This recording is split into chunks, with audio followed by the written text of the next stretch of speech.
We've got one lingering hire from 2021 we absorbed who hasn't been around to do shifts. And I think we should probably cut the fat on those guys at this point if they're not coming on duty regularly to receive training, or at least attempting to.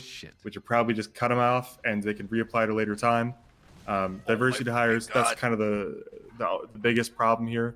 And I think that's kind of got to be down to high command ultimately. It's not for any of us to decide other than probably Bass, Toretti, and Pred ultimately. And the question is going to be, do diversity hires need to be planned for? And do they need to be incorporated in the 7 limit?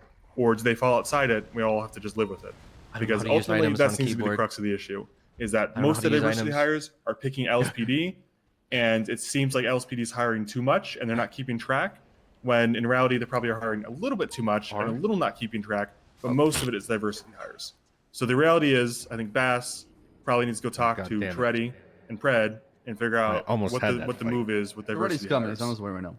Okay, that's good, because I think the problem really is ultimately M2. we should stick to 7 per department. See if he can show up. Okay. I think the truth is that a 7 per department is very reasonable. I think that keeps. I think Espinoza and Anita are 100% right. When that limit was established for a reason, it's to keep the FTOs from feeling super pressured with an enormous wave of cadets all the time.